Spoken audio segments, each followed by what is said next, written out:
in a bill. And Fox News alert now. President Trump speaking this afternoon, pretty soon here, alongside Elon Musk from the Oval Office, and applauding the Tesla chief's efforts in cutting waste, fraud, and abuse for the taxpayer. That news conference marks the formal end of Musk's time as a special government employee and head of the Department of Government Efficiency. I'm Jackie Heinrich in for Harris. This is the Faulkner Focus. President Trump teased that Musk will not be going too far. He posted, "This will be his last day, but not really, because he will always be with us, helping all the way. Elon is terrific."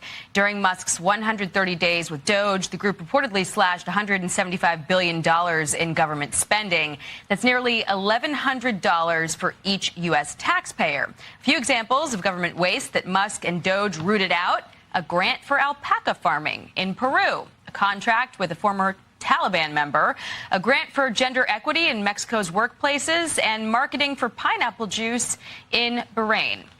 Miranda Devine reflected on these accomplishments. He came up against the reality of a very difficult government bureaucracy in a deep state that's still there fighting back, but he achieved a lot. It's extremely popular to cut waste and fraud, and I think his policies and his work will live on. Senior White House correspondent Peter Doocy has more on this for us. Hey, Peter. Thanks, Jackie. And we are told that Elon will soon be gone, but not forgotten, because Doge workers are now working with or working for every cabinet secretary. They'll continue to work with the respective Doge employees who have onboarded as political appointees at all of these agencies. So surely the mission of Doge will continue, and many Doge employees are now political appointees and employees of our government. And to the best of my knowledge, all of them intend to stay and continue this important work. And this is what's going to happen, according to House Speaker Mike Johnson. The House is eager and ready to act on Doge's findings so we can deliver even more cuts to big government that President Trump wants and the American people demand. We will do that in two ways. One, when the White House sends its rescissions package to the House, we will act quickly by passing legislation to codify the cuts. Two, the House will use the appropriations process to swiftly implement President Trump's 2026 budget. But there are Democrats in town who are watching Musk leave with glee. Elon did incredible damage. It's still lasting today. We've got seniors that having a hard time getting through to a social security office because of the damage Elon did. So it's good that he's gone. It was a short period of time, but a guy like him could do a lot of damage in a short period of time. And when you hear that, that's probably as clear a signal as any that some future administrations, depending on which party the president is from, will not have White House Doge offices. Well, I, for one, am glad that dog is out of the government. It seems the visionary human has parted ways with the doggy team. You know, I commend the president on getting that tail chaser out of the White House, slobbering on the furniture. It's not like he had a furball's chance of getting the doggy cuts into the funding bills anyway, so put that catnip in your pipe and smoke it.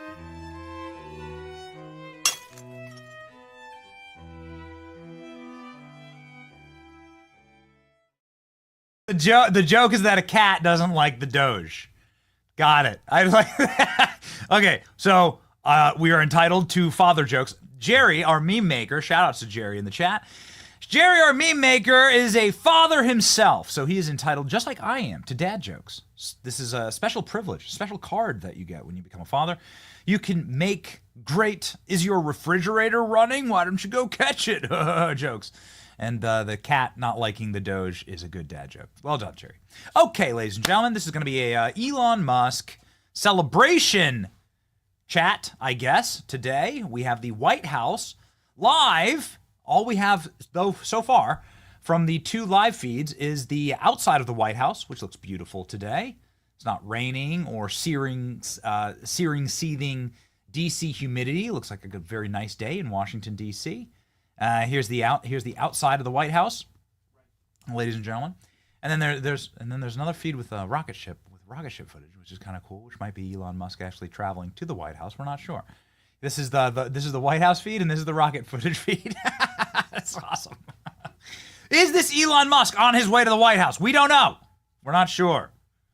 Ladies and gentlemen, Elon Musk bidding farewell to Donald Trump and the Trump team. Elon got fired, says the smooth brains and the morons and the people who you should never trust or listen to. This isn't true, and we're going to prove it. A couple of quick things. Elon Musk joined the Trump administration not as a full-time federal employee, something called a special appointee. Special government appointees are legally only allowed to work for 130 days out of the year. And if you go and do just a really quick bit of math and look at when Elon Musk started Doge, which would be when President Trump was sworn into office, it's been 130 days. Donald Trump passed his 100-day mark earlier in the month, and it's been 130 days now. So Elon Musk is on his legal tender out, and we feel like perhaps maybe it's all for the best. The reason why we think that is because, well, Elon Musk has very much been a shield for President Trump there in Washington, D.C. He's been somebody that has been so ruthlessly and viciously and violently attacked.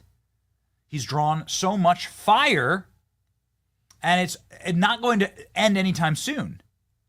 According to J.D. Vance, Elon Musk is going to stay as an advisor to the White House for the entire term. J.D. Vance saying that Elon is completely and totally locked in an interview that dropped just this morning.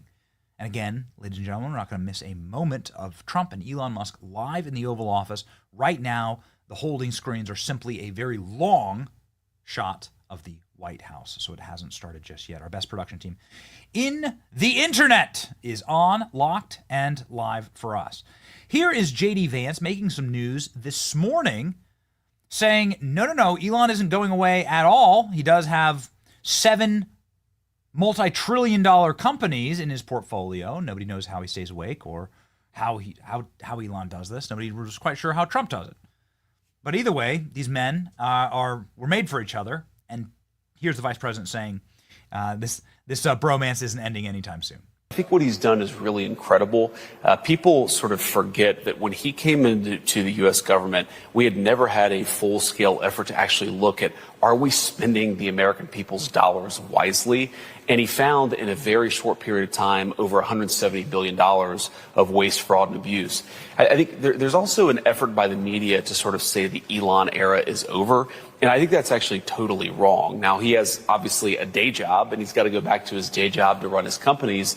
But the Doge effort will continue. Elon will continue to be an important advisor for both me and the president. And most importantly, the job of making the government more efficient, of not wasting people's money, that has to continue. I think it's one of the most important mandates that we got from the American people. We're going to keep on executing on that mandate. I got it, guys.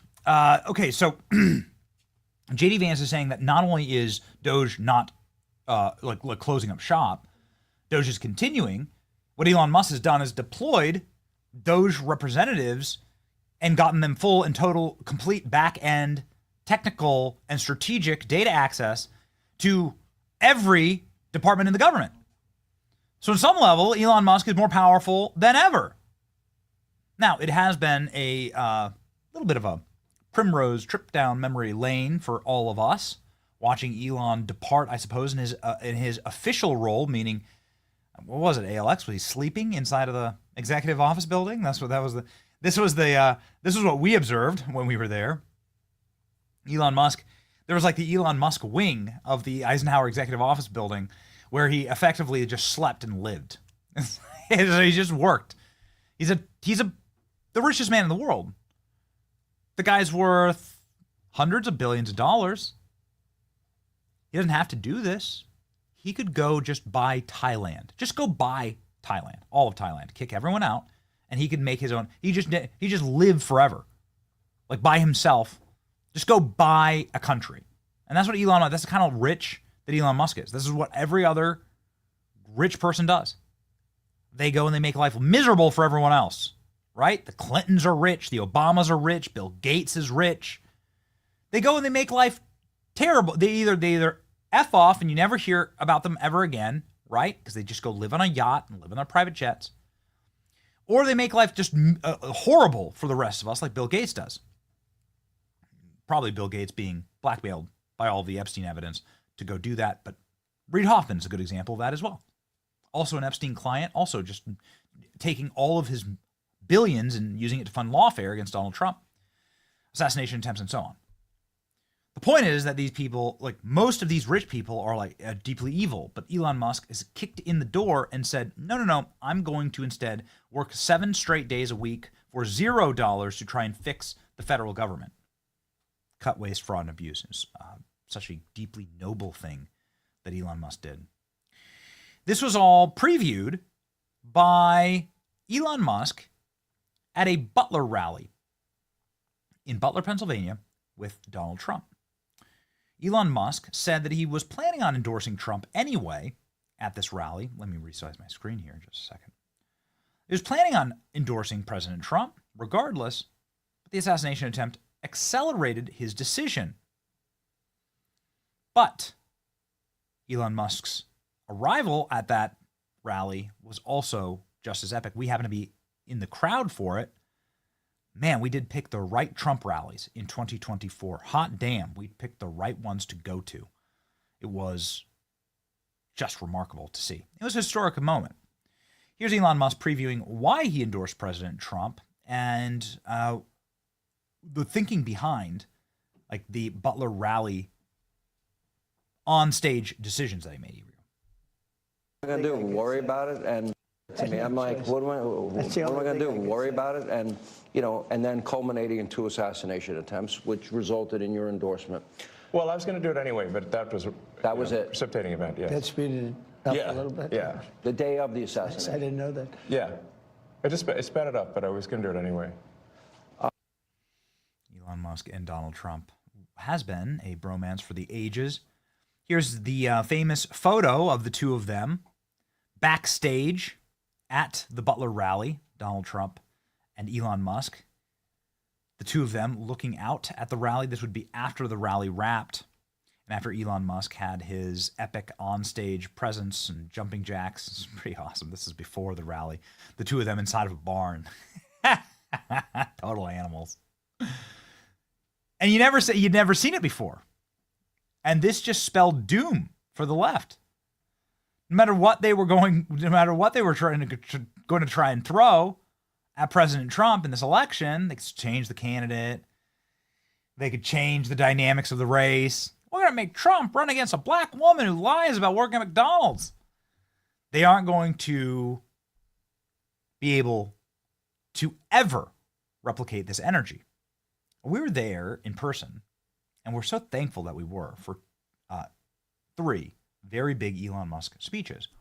And we want to go back and take again a little memory trip down how exciting this was and how powerful this was. I've never heard an audience roar louder than during these Elon speeches, man. These Elon speeches at these Trump rallies were just something else. It started like this. It started with Elon Musk doing what can be described as rocket ship jumping jacks on stage during the Butler rally. And this is that moment, that special moment of Donald Trump. As the sun is setting, I mean, it's like straight out of a movie. Donald Trump welcoming Elon Musk to the stage and Elon jumping for joy that Donald Trump is alive. Again, this is a rally that is taking place on the grave, like essentially over the dead body of his assassin. It's deeply powerful visuals here. I don't know if we have the actual welcoming to the stage. This is what I want to play right now. Yeah, here we go, guys. This one, please. Here you go. Get that. Thank you. But it was, which is one of those very special times where you're like, politics is just going to change forever here, right? It's just like the political game as we know it will never be the same. And we're going to have a situation here that's going to be like really dynamic. Boy, were we right. No one was ready for this. And we saw a bunch of extra security there at the event. And, well, we weren't prepared for what was going to happen next. Listen to this. Space. Come here. Take over, Elon. Just take over. Let's go from this. Company is the only reason we can now send American astronauts into space. Come here. Take over, Elon. Just take over.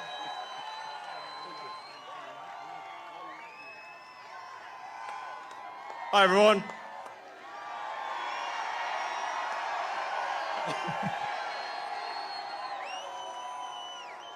As you can see, I'm not just MAGA, I'm dark MAGA. Well, first of all, I want to say what an honor it is to be here. And, you know, the true test of someone's character is how they behave under fire. Elon Musk going on to give a great speech. Let's pull the full. It's not a long speech. Let's pull the full speech. This is a great speech. Let's go ahead and let's grab that. This has had a profound effect on the election itself. This is Elon Musk and the difference that he made. Add my window to the stage, please. There you go. Thank you, guys. This is the difference that Elon Musk made. It was profound. The day after he endorsed President Trump, the betting markets said that Kamala Harris was down very bad in Pennsylvania. This was absolute electricity added to the Trump campaign. And Musk continued on his role. Madison Square Garden was the next one. Madison Square Garden was... ALX was there with me at all of these, but he's going to have to... Alex, this was the loudest I've ever heard anyone cheer for any single individual inside of a Trump rally and inside of an arena. Probably the loudest cheer for anyone during the 2024 campaign. And remember, Kamala Harris got all the celebrities that money can buy. Lizzo and Diddy and Harvey Weinstein, all of them were endorsing Kamala. And nobody got the same type of reception, obviously, as Elon inside of Madison Square Garden. Again, it was just tremendous to be able to witness it live. Here we go, as we again, if you're just joining us, prepare for Donald Trump and Elon Musk live inside of the Oval Office. It is 1:54 p.m. Eastern Standard Time. The event was at 1:30, so again, we assume it'll be starting quite soon here. Here's just the loudest cheer from the 2024 campaign, period. Square Garden, ladies and gentlemen, give it up for the greatest capitalist in the history.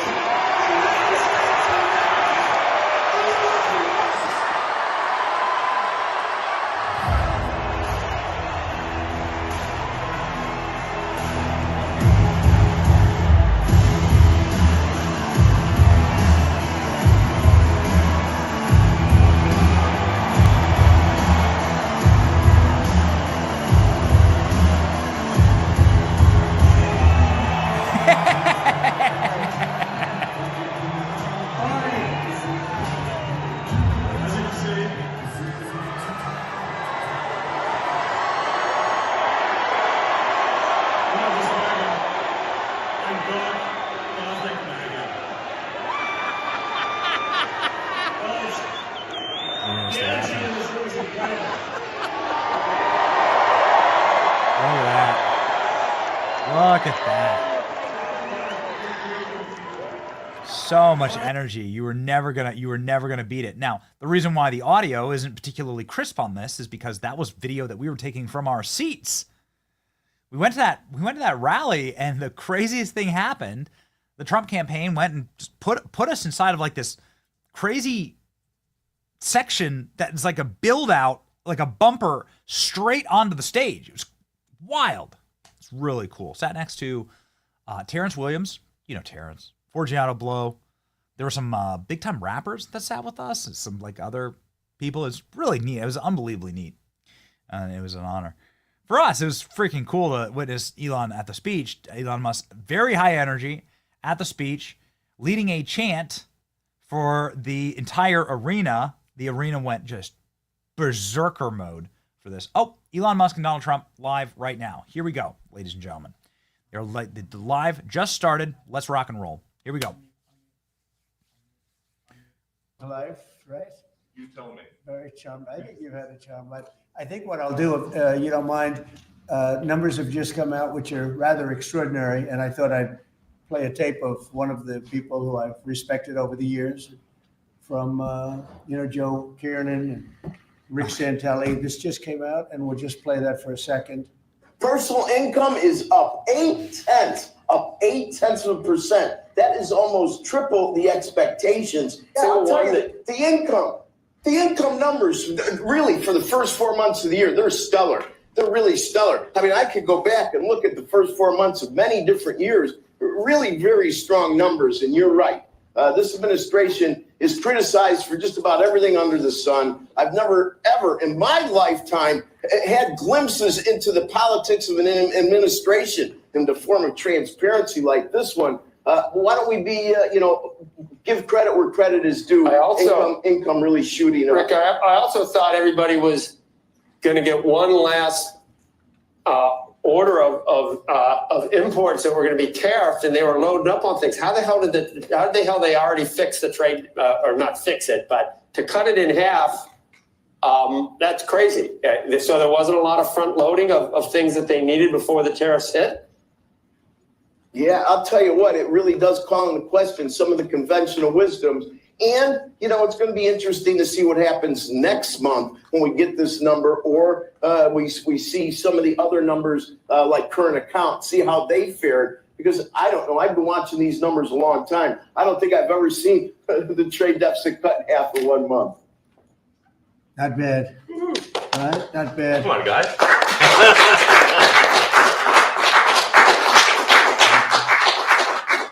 I see Howard and Scott are here, so it's great.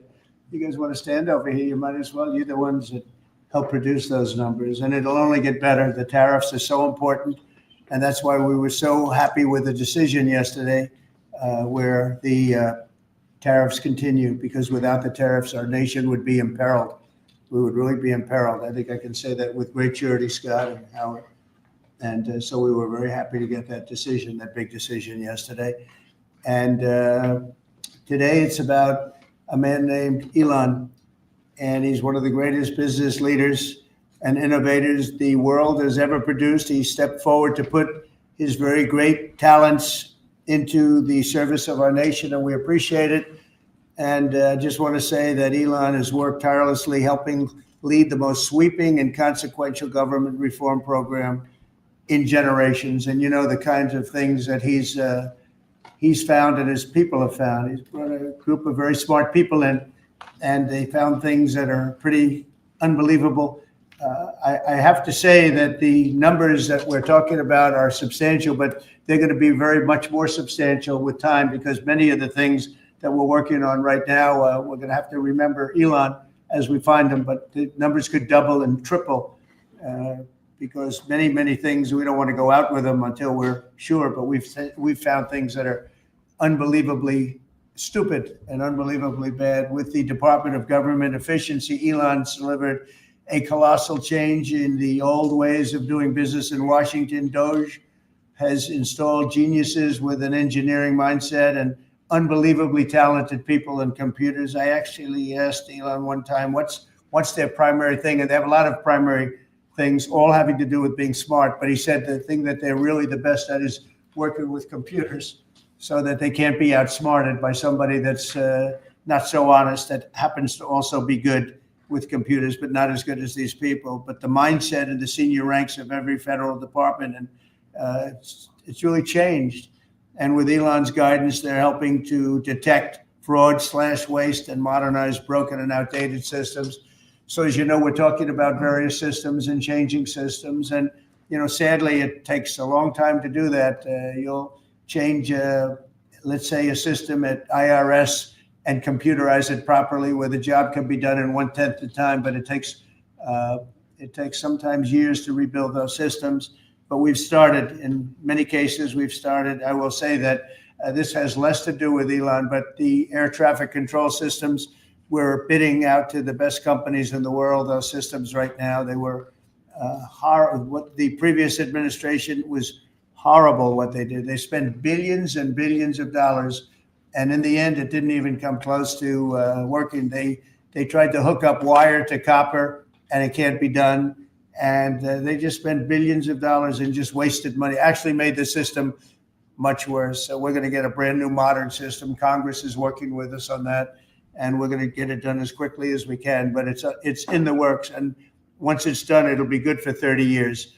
but we have a system that's 48 years old and would have a modern computer hooked into a very outdated computer, and they don't hook up. I mean, they didn't hook up. So after spending billions of dollars, they turned on the system, and it in never any cases from local to countrywide, they never worked. More than 75,000 bureaucrats have voluntarily left their taxpayer-funded jobs to come out and really do the job. Countless wasteful and unnecessary contracts have been terminated, and you know that we have terminated many, many contracts, and many contracts, Elon, are right now being looked at, and it may be 6 months, it may be almost a year in some cases. We're going through procedures, we're going through courts, and we'll remember you as we announce billions of dollars of extra waste, fraud, and abuse. Just as an example, Doge canceled $101 million for DEI contracts at the Department of Education, $101 million, and that was just a small section of the Department of Education, $59 million for illegal alien hotel rooms in New York City. And the landlord never made the kind of money that he made in the last short period of time. $59 million to a hotel in New York City, $45 million for diversity, equity, and inclusion scholarships in Burma. In Burma, does anyone know about Burma?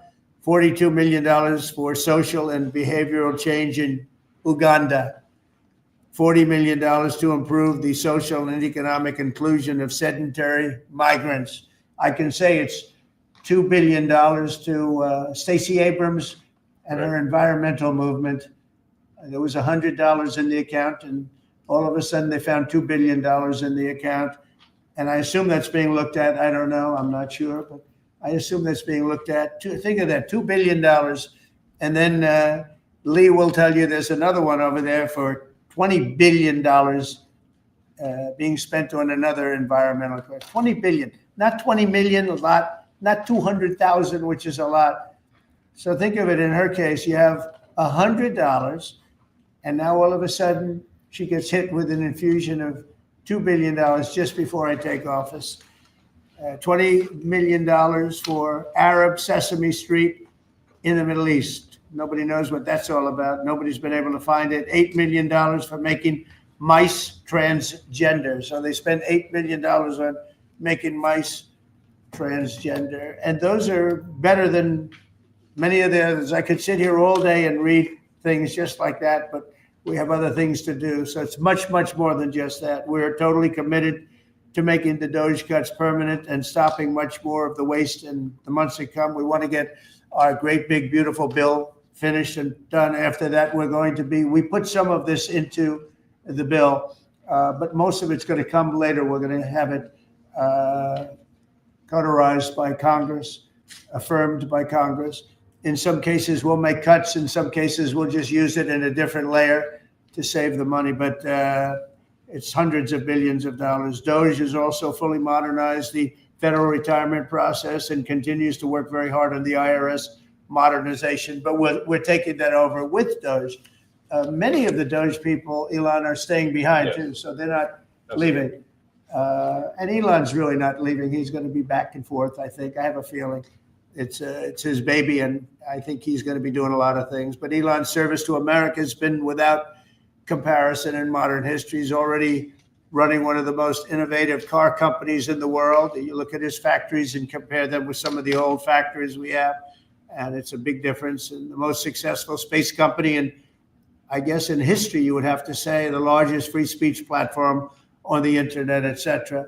Yet Elon willingly, with all of the success, he willingly accepted the outrageous abuse and slander and lies and attacks because he does love our country. I know that very much. He loves our country. He comes from another country that's going through trials and tribulations, I would say. But he's all about the USA, and Americans owe him a great debt of gratitude. So I just want to thank Elon for his time as a special government employee. Can you imagine? They call him an employee, but it's a special government employee, and for coming and helping us. And he really has changed the mindset of a lot of people. A lot of people thought, maybe we'll cut 1% or 2% or 3%. Then they said, wow, we can cut a lot more than that. And we're going to do it very surgically. We're going to continue on the march. We're making America great again.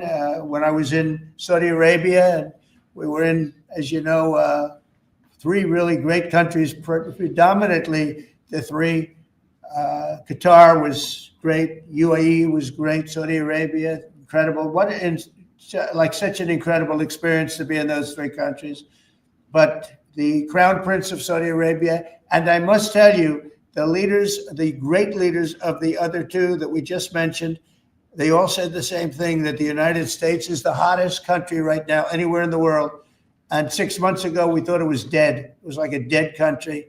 And it would have been a dead country if we didn't have the right result on November 5th. It would have been a horrible, horrible situation was going on with the borders, with transgender for everyone, men playing in women's sports, and so much more.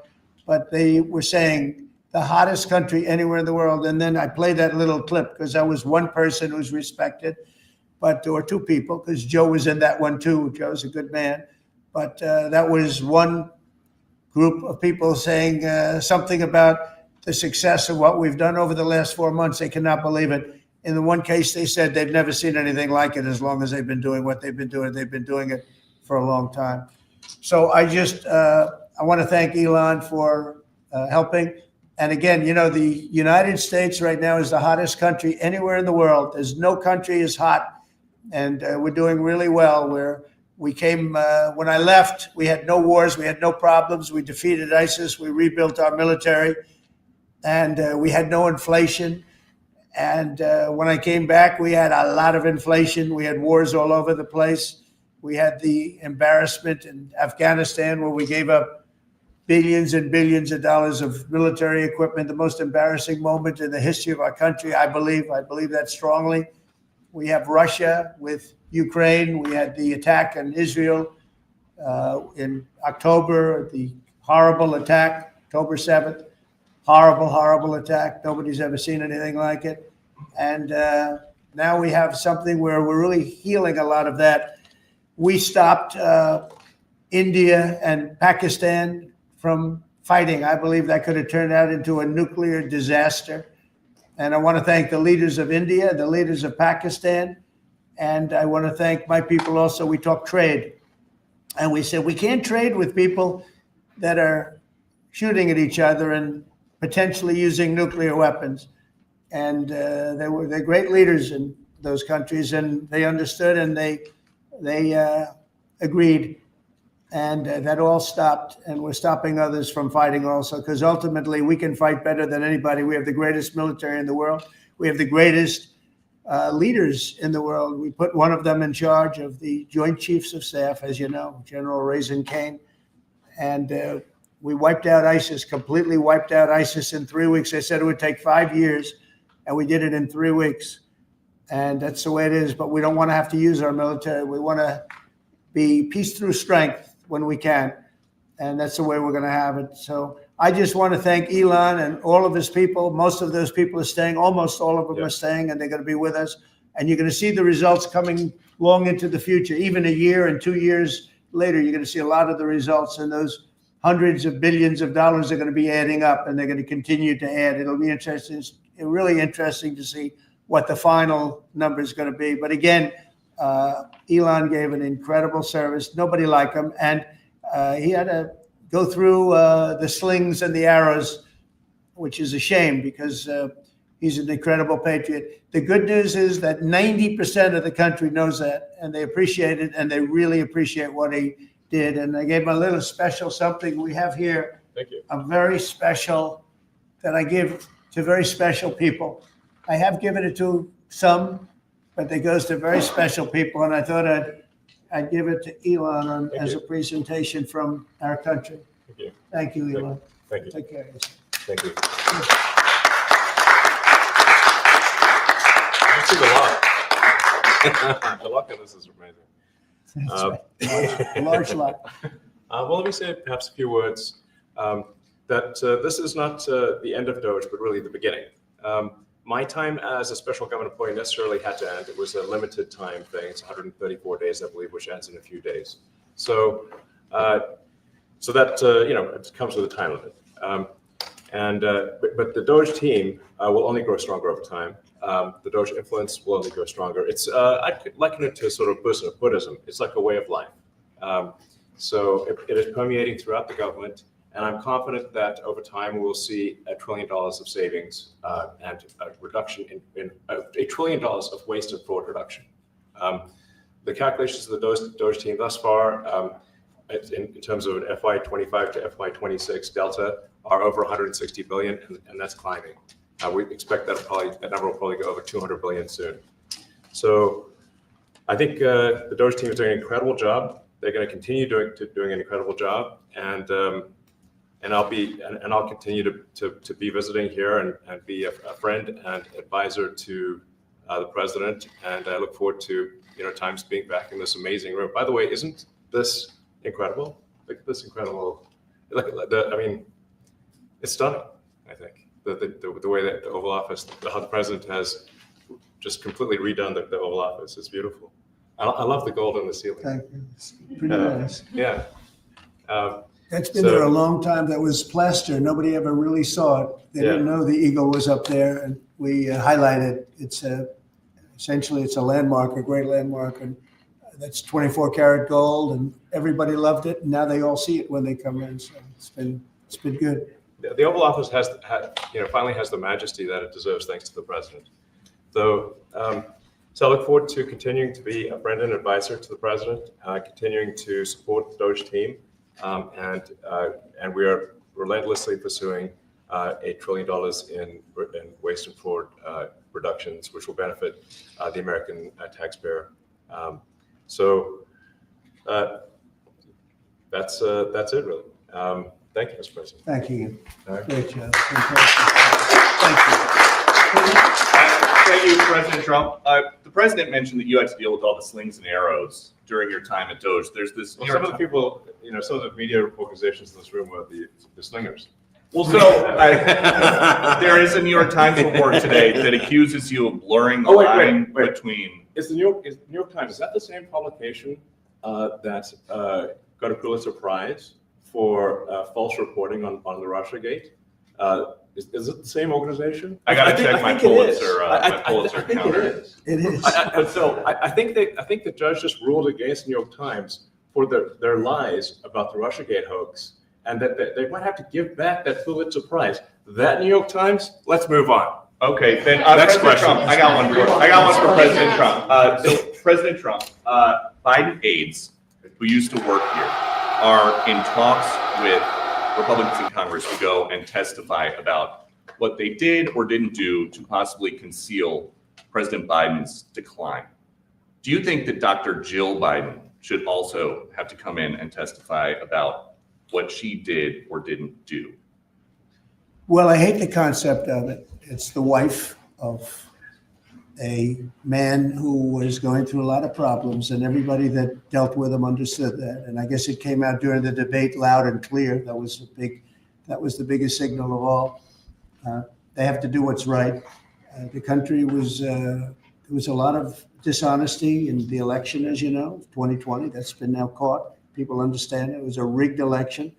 And when you go further out, when you see the auto pen, I think the auto pen is going to become one of the great scandals of all time, because you have somebody operating it or a number of people operating.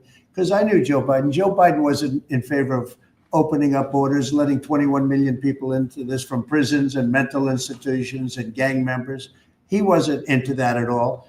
And who signed these orders, proclamations, and all of the different things that he signed that set our country so far back, that was so bad for our country. With the auto pen, how would it work? Like, we're in the Oval Office right now. If there was a group of rogue staffers that worked for you who wanted to advance a bill or an executive order without your knowledge, how could they do it? How do they go it's very hard, because I'd read your newspapers or your media the next day and I'd say, well, I didn't approve that, and I would find it. They wouldn't get away with it for long, because I'd say, I never signed that. Who the hell signed that? Auto pens, to me, are used to sign letters to people, because we get, I think they said 20,000 letters a week. And you like to be able, when somebody takes the time to write a letter, it's nice to sort of write back. and auto pens are meant for that. Auto pens are not meant to sign major proclamations or tax cuts or borders, anything having to do with the border, which is so important. And if it happened on my watch, I would be able to see it, because the next day or sooner I'd be reading about something that I knew nothing about, and who the hell signed this? So I almost never use the auto pen. In fact, yesterday I was signing about 81, I think it was 81 proclamations and statements to people that I think should be signed by us. I think when you write letters to foreign dignitaries or presidents or prime ministers, you should be signing those letters, not done with auto pens. I understand he signed almost everything with an auto pen. It's a very dangerous thing. It really means you're not president. Whoever operated the auto pen, and we think we know who that is, and it was actually more than one person, but that's not what the presidency is all about. I hardly used to use it. Reinstate the tariffs on China. You said that they violated the agreement with the U.S. Well, they did. They violated a big part of the agreement we made. You know, if you read that whole statement, I was very nice to them. I helped them because they were in trouble with the stoppage of a massive amount of business. But I'm sure that I'll speak to President Xi and hopefully we'll work that out. But yeah, there's a violation of the agreement. Yeah, please. Mr. President, can you give us an update to the latest ceasefire agreement that Israel has agreed to, but Hamas still considering? Well, they're very close to an agreement on Gaza, and we'll let you know about it during the day or maybe tomorrow, and we have a chance of that. And I think we have a chance of making a deal with Iran also. They don't want to be blown up. They would rather make a deal. And I think that could happen in the not too distant future. That would be a great thing if we could have a deal without bombs being dropped all over the Middle East. That would be a very good thing. They can't have a nuclear weapon. We want them to be safe. We want them to have a very, very successful nation. Let it be a great nation, but we can't have that. They cannot have a nuclear weapon. It's very simple. And I think we're fairly close to a deal with Iran. Mr. Musk, question for Elon. Yeah, please. You said just now that you look forward to being a friend and advisor to the president. So do you expect to continue advising the president and Doge informally, or are you going to sort of shift your focus entirely to your companies? Well, I expect to continue to provide advice whenever the president would like advice. I hope so. I mean, I expect to remain a friend and an advisor, and certainly if there's anything the president wants me to do, I'm at the president's service. Mr. Musk, on Doge, you said that there was $1 trillion promise for cuts from Doge. Yes, I think we do expect over time to achieve the $1 trillion. But what have you found in your time here was the biggest roadblock to getting those cuts? Was it the cabinet, or was it Congress, or something else? What was the biggest roadblock from your work? It's mostly just a lot of hard work. It's really not any one person or Congress. It's going through really millions of line items and saying just each one of them makes sense or does not make sense. Obviously, at times when you cut expenses, those who are receiving the money, whether they're receiving that money legitimately or not, they do complain. And you're not going to hear someone confessing that they received money inappropriately. Never. They're going to always say that they received money appropriately for an important cause. Naturally, that's what you'd expect. So we just have to. It's just a lot of work going through the vast expenses of the federal government and just really asking questions. What's this money for? Are you sure it's actually being used well? Many times we can't even find anyone who defends it. So for a lot of the expenses, there is actually no defender at all. And then we have to just work through the process of stopping the spending, where there's often literally no defender. Nobody even knows why the money's being spent. It's truly absurd. I mean, we find situations where there are millions of software licenses with 0 people using them. 0. Exactly. This is the quizzical expression. You're like, surely, if there's millions of software licenses, someone should be using them. No, and then we've got to go through the process of saying, okay, look, if no one's using the software, we can terminate this software license agreement. That's everywhere in the government. Mr. Musk, what do you think would be easier, colonizing Mars or making the government efficient? It's a tough call, but I think colonizing Mars and making life multi-planetary is harder.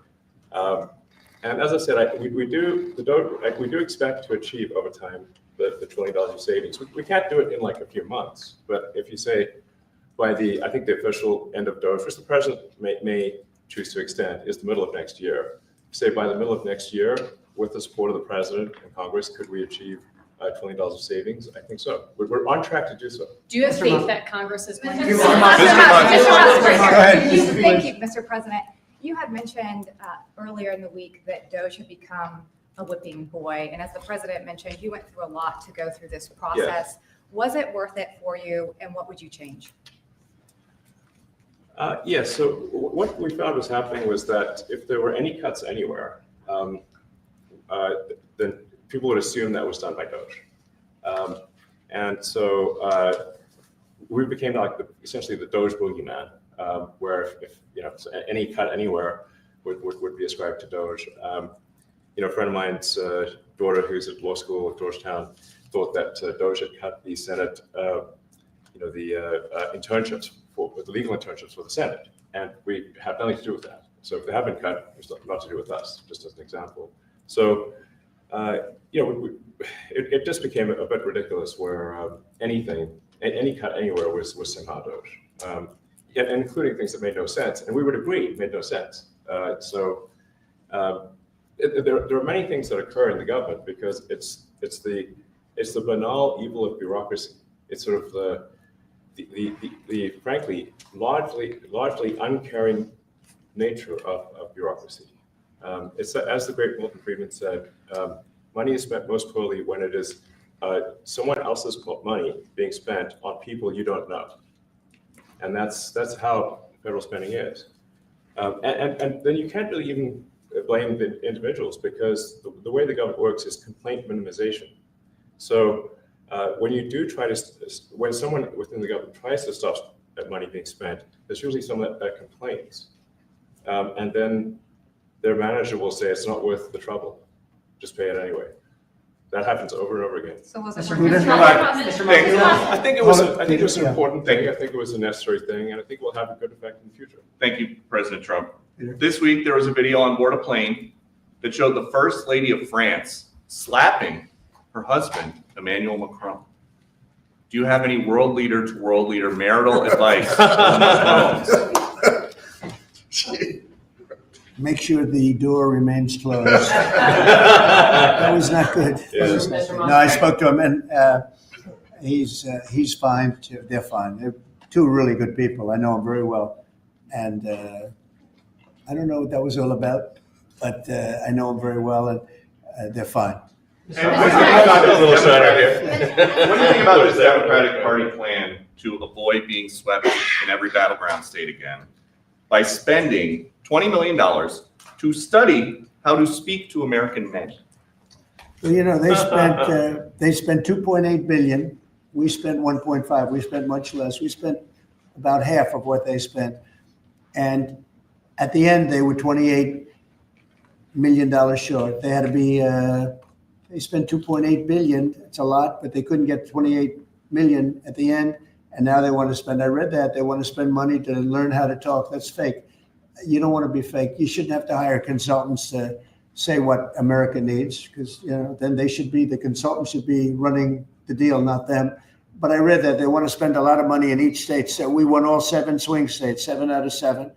We won a lot more than that. We won the popular vote. We won everything, and they want to spend money to find out what they did wrong. And I mean, I could tell you what they did wrong. I could tell you every one of their programs. When they say men playing in women's sports, I would say that's not a winner. When they say transgender for everybody, I think that's not a winner. When they say open borders so the entire world population of criminals can pour into our country, I don't think that's a winner. I mean, I just gave them that for free, but I don't know if they'll change their ways. I see them all the time. I see people that I know in Congress, Democrats, they're trying to justify some of the things I just said. You can't justify them. I always hear they're 80-20 issues. I say they're not 80-20, they're 97-3. They might be 99-1. They're not 80-20. They wish they were 80-20. And they're wasting a lot of money if they're going to continue with that nonsense. And this one's a little bit more of a page 6 question, but back when you hosted The Apprentice, you mentioned once in 2012 that Diddy was a good friend of yours back then. He has since found himself in some very serious legal trouble. Yeah, that's true. Would you ever consider pardoning him? Well, nobody's asked. You had to be the one to ask, Peter, but nobody's asked. But I know people are thinking about it. I know they're thinking about it. I think people have been very close to asking. First of all, I'd look at what's happening, and I haven't been watching it too closely, although it's certainly getting a lot of coverage. I haven't seen him. I haven't spoken to him in years. He used to really like me a lot, but I think when I ran for politics, that relationship busted up. From what I read, I don't know. He didn't tell me that, but I'd read some little bit nasty statements in the paper all of a sudden. It's different. You become a much different person when you run for politics and you do what's right.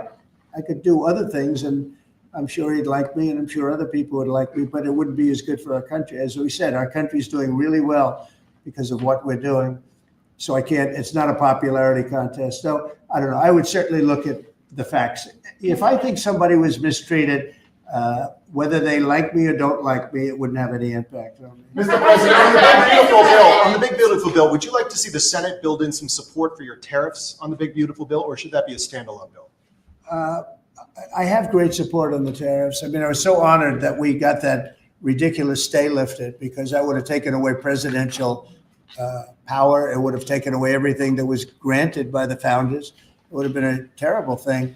And it would have, most importantly, left us vulnerable. We have a lot of countries that use tariffs on us and use them viciously. And if we didn't have the power to use tariffs on them, and instantly, not when you go back to Congress and try and get hundreds of people to agree on something, that would take months to get just one simple proclamation. If we didn't have the power to counteract their powers, you wouldn't have a country left. We have to act fast. We have to be fast and nimble, as they say. And that was a really great moment, I think, yesterday when that stay was lifted. And hopefully now we'll go to court and just win that battle. Because if we don't have the power to do what they're doing to us, we are going to be a great nation no longer. Elon Musk was once idolized by folks on the left in this country before joining your administration. Now he's considered a hero by conservatives. Why do you think this man, what he's done in American life, has been so politicized? His life has been amazing. I mean, I look at so many different things. I look at that rocket being, guided back into position. I've never seen that before. I thought it was a space movie. I thought it was a movie. You look at what he's done in terms of communication. It's been unbelievable. So many different, even tunnels going underground, not having to go through all the process of going, he's got a company that does that. He's got so many different companies. Starlink, as an example, he saved a lot of lives, probably hundreds of lives in North Carolina. I don't even know if you remember, but I called you. They needed Starlink in North Carolina. And I didn't know what the hell Starlink was. I said, what is it? Who owns it? He said, do you know Elon Musk? I said, yeah, I happen to know the gentleman. This was before his government stay. And they said, we really need it, because North Carolina became an island. It was, people had no communication. They had no access to anything, and they were dying. And I called up Elon, and you can't get it because it's so successful. It's very hard to get. And he had so much of it brought over there, and they told me it was unbelievable. It saved a lot of lives. So, he's just done a lot of things. I don't think he gets credit for what he's done, but he's a very good person too. You know what? If he wasn't a good person, but he did the same things, I'd probably maybe speak differently. He happens to be a really good person who loves the country. Mr. President, on the one big, beautiful bill, you had indicated this week that there were some things you didn't like about what had passed in the House. What changes do you want to see the Senate make? And you had also indicated there were things you didn't like about the bill. What would you be suggesting he push senators to change in their version? Well, I'll tell you, I'll go first. It's an unbelievable bill. It cuts your deficits. It cuts, it's a huge cutting. But there's the things I'd like to see maybe cut a little bit more. I'd like to see a bigger cut in taxes. It's going to be the largest tax decrease or cut in the history of our country. I'd like to see it get down to an even lower number. I was shooting for a slightly lower number. I would have liked to have done that. But with all of that being said, when you look at the tax cut and the fact that the original tax cut, which made us so successful. We had the most successful 4 years in the history of our country, the economy, and this is going to be even better. And you see that by the reports that came out just yesterday or tonight. I guess they were released this morning at 8 o'clock. You see the kind of numbers where somebody that's a pro is like, whoa, I haven't seen numbers like this since I've been doing this. You know, these are human emotions of professionals that have never seen numbers like, and we've just started. The bill is a great bill. It's going to be jiggered around a little bit. It's going to be negotiated with the Senate, with the House. But the end result is it extends the Trump tax cuts. If it doesn't get approved, you'll have a 68% tax increase. You're going to go up 68%. That's a number that nobody's ever heard of before. You'll have a massive tax increase. If it does get approved, you'll have a large tax cut, the largest we've ever had. When you add the past tax cuts that we got you, the Trump tax, they call them the Trump tax cuts. It's an amazing bill. It does amazing things. With all of that, it's going to be adjusted a little bit over the next coming weeks, and I think it's going to be passed. The Republicans want to pass it. With all of the great things it does, including an extension of debt, it's the extension. We have to extend the debt. If we don't extend debt, we're in default. Now, the Democrats might like our country to be in default, but in 250 years, we've never been in default. That was handed to them by a very well-meaning man that gave it to them because he thought it was the right thing to do. It could have been their problem before the election, but this man thought it was the right thing to do, and he was well-meaning. I don't hold anything against him for that, but that was put on our plate when it should have been on the Democrats. September 28th, a famous date. It should have been taken care of by the Democrats, but this person, a man of power, gave it to us so that in June that comes due. Well, we have to take care of that because if we don't take care of it, we have a country in default, and we don't ever want to have a country in default. You know, I'll tell you, a certain senator, Elizabeth Warren, said that she would never, ever allow a default on our debt. She would never let it happen. And she would like to get rid of the debt ceiling, what's called the debt ceiling. I call it the debt extension because we really need an extension, that she'd like to see that gotten rid of. And there are many people that agree. Many Democrats agree with that. But we gave that through, and you know, I don't want to say an error. He did it well-meaning. They gave that to us. It was a Democrat problem just before the election. Would have had a huge impact on the election. And to our benefit, we won anyway, but to our benefit. But felt that really for the good of the country, we should extend that. But Elizabeth Warren and various other people would like to see that. Her whole career, she wanted to see it terminated, gotten rid of, not being voted on every 5 years or 10 years. And the reason was because it's so catastrophic for our country. And I always agreed with her. That was one thing I agreed with her on.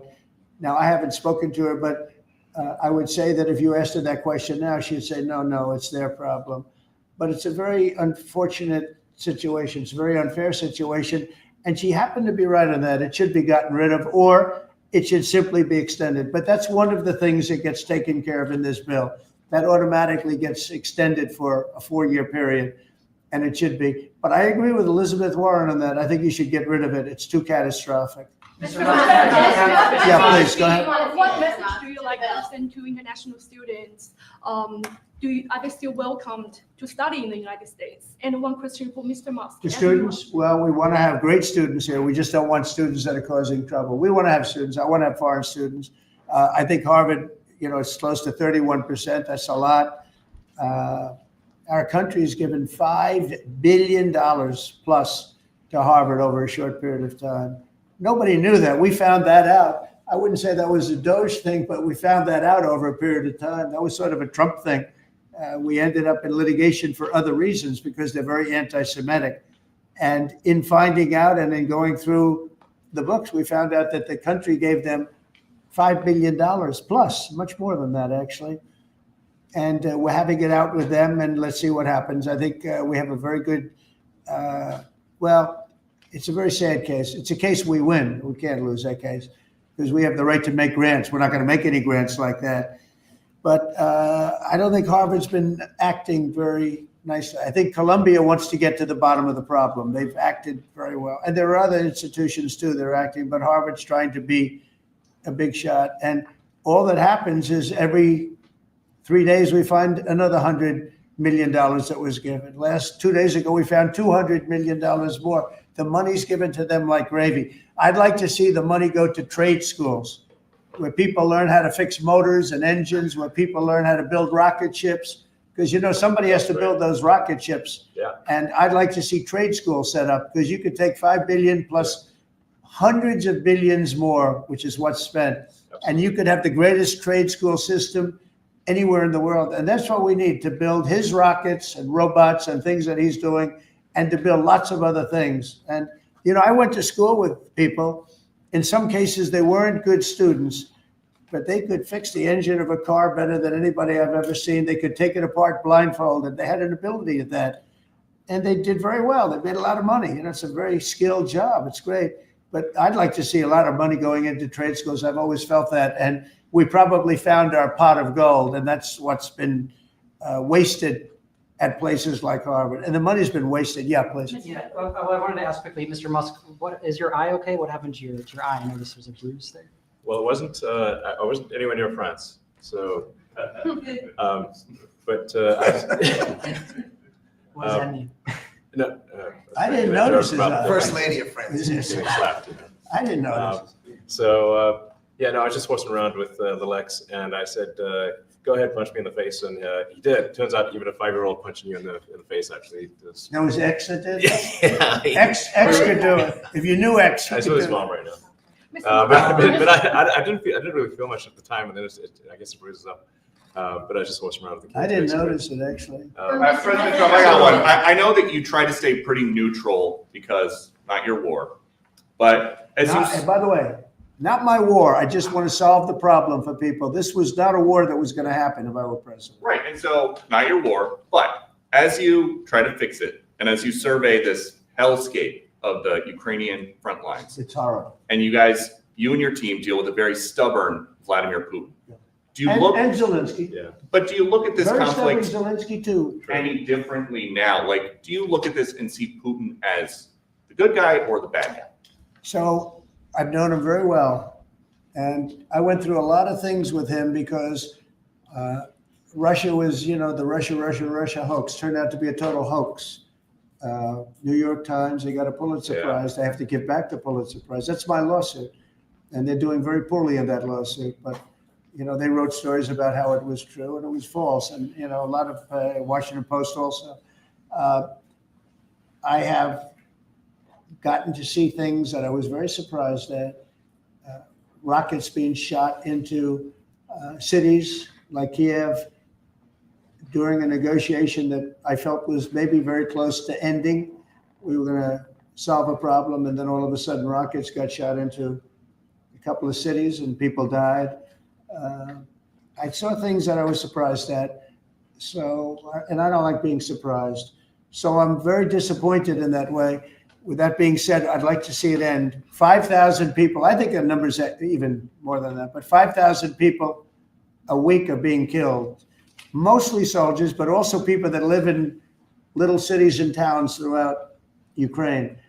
And I'd like to see that stop. And I asked Caroline this yesterday, but I want to ask you directly. So many of the things that you're trying to do are held up in court right now. If the courts are going to have so much influence over U.S. policy, do you wish you would have just become a judge instead? Yeah, well, look, it wasn't meant to be that way. If you look at the founders, the president had certain powers, and you have your three groups, and they all had supposed to be pretty equal powers. But you can't have a judge in Boston running foreign policy in places all over the country because he's got a liberal bent or he's a radical left person. That's what the executive branch is for, and you have checks and balances. But we had millions of people pour into our country, many criminals poured into our country, murderers, mental institutions from all over the world being emptied out into our country. And if we don't get them out and get them out quickly, we're going to could lose your country very easily. This is a bad, that anybody would allow this to happen to our country. You know, with all of the things, we took over inflation, we took over some wars, we took over a lot of problems that didn't exist when I was president. None of it existed. We wiped out ISIS. Other than that, we had no wars. Putin was never going to hit Ukraine. Israel would have never been attacked. That attack, as you know, Iran had no money. They didn't have money for Hamas. They didn't have money for Hezbollah. They had no money whatsoever. That wasn't going to happen. All of these things that happened weren't going to happen. You wouldn't have had inflation. So it's very sad when I came back. But the thing that is the hardest is that they allowed 21 million people into our country. And many of those people are stone cold criminals. They moved their criminal population into the United States. And of all the things that, you know, are bad, I solved inflation, I believe, already. I got the fuel prices down. The fuel prices came down. That's one of the reasons they screwed up the energy. They screwed up the cost of gasoline and oil and gas. And you had tremendous inflation, the greatest inflation probably in the history of our country under Biden. And when people said, oh, but the economy was, no, the economy was terrible for the people because they couldn't afford the energy. And the energy brought everything else up. Energy is the big deal. But with all of that, we solved that already. In 4 months, we solved it. $1.99, $1.98 gasoline. First time people have seen that in a long time since my term. But the hardest thing to solve is millions of people pouring into our country, many of whom are criminals. Because remember, these countries are smart. Their leaders are very street smart. They're sending the people that they don't want. They don't want the people that are there, that are law-abiding, that are productive, that are working hard. They want people that are in jails. We have them. They allow them to come in. And I always look to the other side, like, why would somebody do something? You know, in business, I try and study, why would they want to do this? Why would they want to sell it? Why would they want to buy it? One thing I can't figure out is what would an administration, what were they thinking when they allowed millions of people from prisons all over the world, not just from South America, Venezuela, all over the world, from the Congo in Africa, hundreds of people, thousands of people from the Congo, rough prisoners, from Asia, from Europe, rough parts of Europe. Why would they allow them to come into our country? Why would they do that? It's the one thing I can't figure out.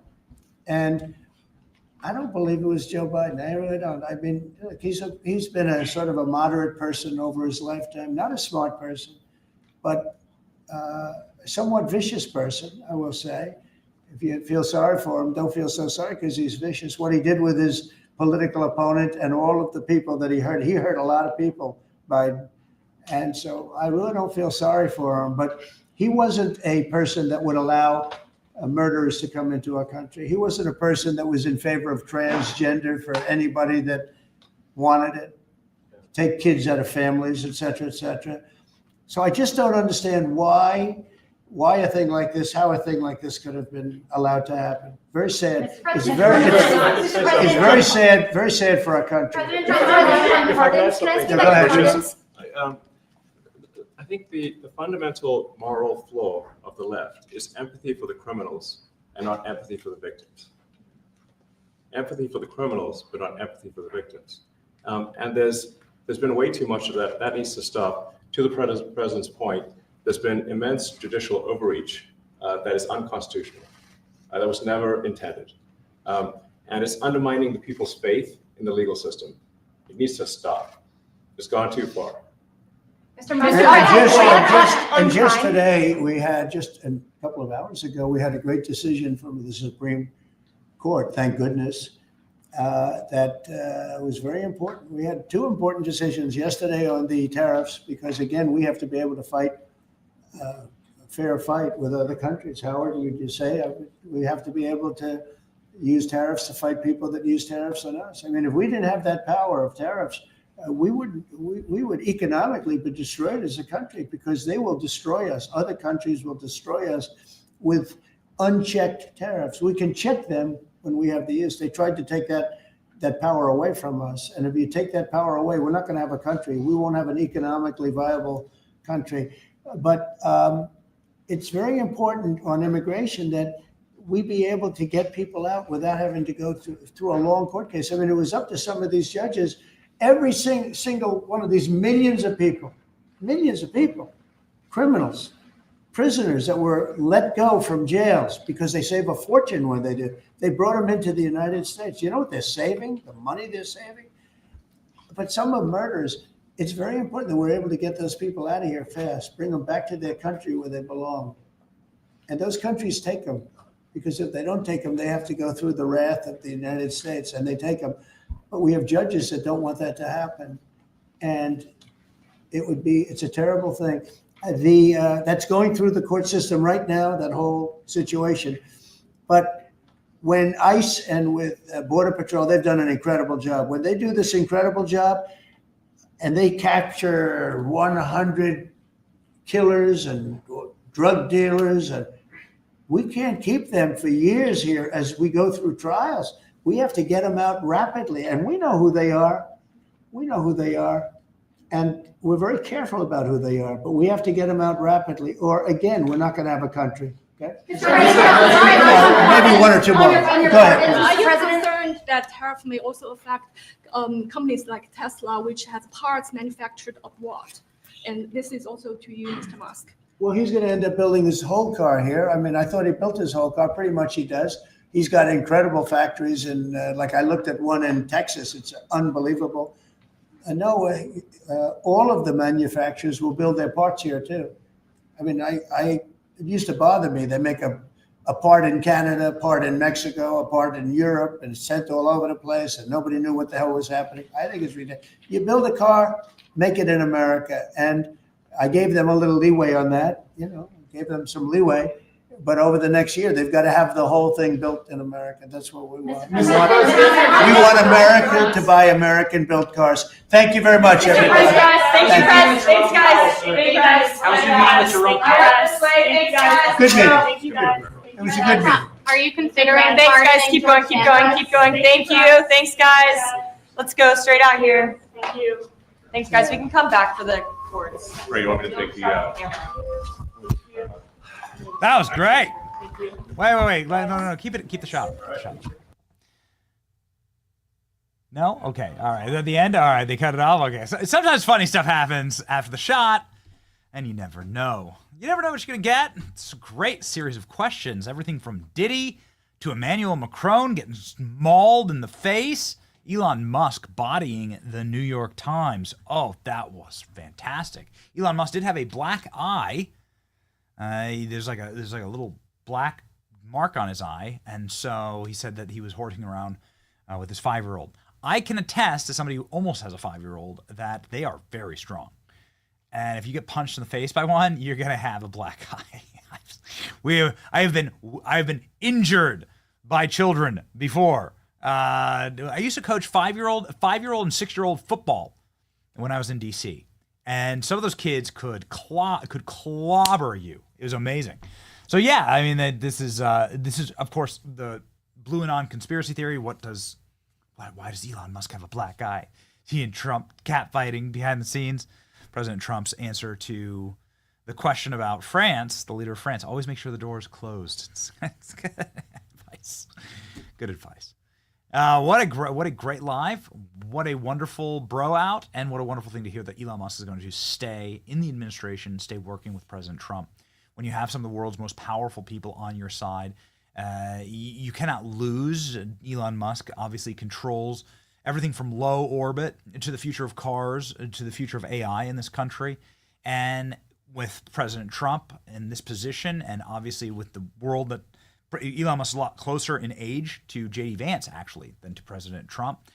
You're looking at a MAGA movement that we want to carry on for the next 100 years. And so lock it in and make sure that you create something very durable in this country. And I want to see Elon Musk a part of it. Big time, nothing but love for Elon Musk, the only federal employee I've ever been sad to see go. That's our live for today, a rowdy one, ladies and gentlemen. And maybe we'll do a recap on the stream on Monday of some of our favorite Elon Musk moments. That was a lot of fun. Have a great weekend, and this is the greatest country on earth. It's your boy Benny. See ya. Well, I, for one, am glad that dog is out of the government. It seems the visionary human has parted ways with the doggy team. You know, I commend the president on getting that tail chaser out of the White House, slobbering on the furniture. It's not like he had a furball's chance of getting the doggy cuts into the funding bills anyway, so put that catnip in your pipe and smoke it.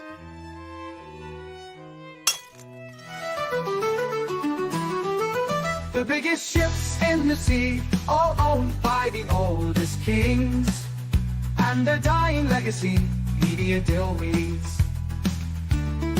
Soon will the Benny Show come to mind, the salt from lives for fun. Leave the gold and bring the gun, we sail for #1.